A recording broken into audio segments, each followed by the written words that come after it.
I knew in that film anybody we were going to put in there had to make sense. You know what I mean? Had to make real sense and make it quick. Because the world's going to end any fucking minute. The world's going to end at 4:44.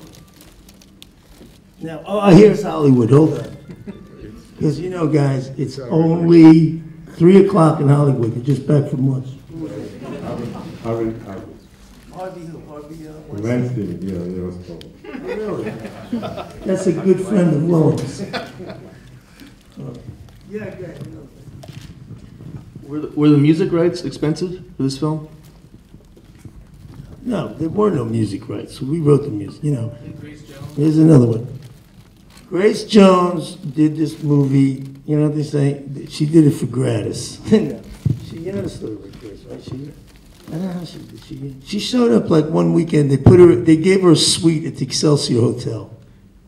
That probably cost them more than the movie. Because Gracie is a professional hotel goer, you know.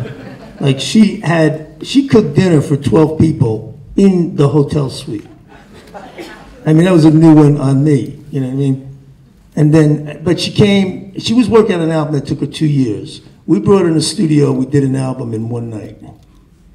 All right, so we cranked this shit out. Francis, the musician, is like he's played with everybody. Who was the poet that he plays with from like the, you know, the great poet from the Chelsea Hotel? Okay, who's the beat poet? Not Allen Ginsberg, you know, but a guy like, throw out a name. Not Allen Ginsberg. Okay, almost. No, Corso. Yeah, okay. He's backed everyone from Gregory Corso to Philip Glass. You know, he's like a white guy from Holland who lives in Italy, but who's a real blues man. He's a, you know, virtuoso guitar player, but also a virtuoso blues guitar player. But he's a historian. And if you stay for 4:44, you'll actually hear a blues track, you know, for a change. But, I mean, this guy could really play for a white boy, you know what I mean? And, you know, and he's got it all. But, you know, the bottom line is you know, with the movie, you're at a go-go club, man. I mean, that music's got to be rocking from beginning to end. You know, when you're in a go-go club, they don't shut the music off. You know, so, you know. So it began like our new approach to how to score, you know, because mostly when you score a movie, it's always like, well, what scenes are we going to score, man, you know? You know, unless you have like $2 million to buy, you know, bad Led Zeppelin records. You know, it's like, okay, what scenes are you going to score, what are you not going to score? And then it's like, oh, we're going to score the whole movie. So this is our new thing. We're going to score the whole fucking movie and then throw it out.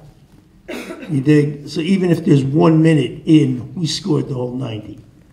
This way we don't have to get like, well, does that need music? No, that doesn't. You know, like that, right? I mean, hey, we're going to score the whole fucking movie from beginning to end. Good, bad, ugly, with a harmonica, with the fuck we got.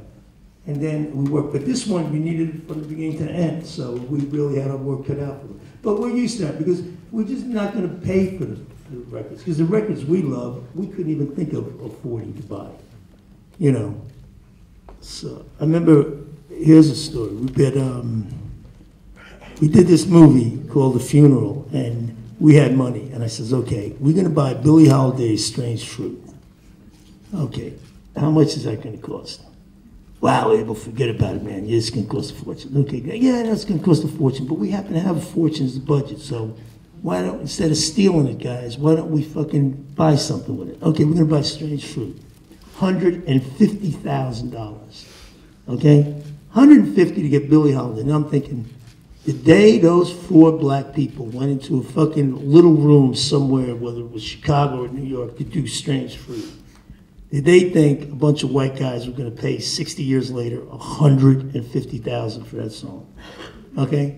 Now I get the song. I'm so proud of it. And I go to walk and guess what? We bought Strange Fruit, and it's going to open a movie. Because they did the song in 1936. The movie takes place in 36. Then after that, we can put our shit in. But in the beginning, we're going to start off with Killer, right? Walken says to me, are you out of your mind? He goes, are you out of your mind? That film's going to start off with Billie Holiday, and then, like, we have to act like then after that beautiful song comes on, now your movie is going to play. You know, like he was so like, you're out of your mind. Like, that's the stupidest idea I ever.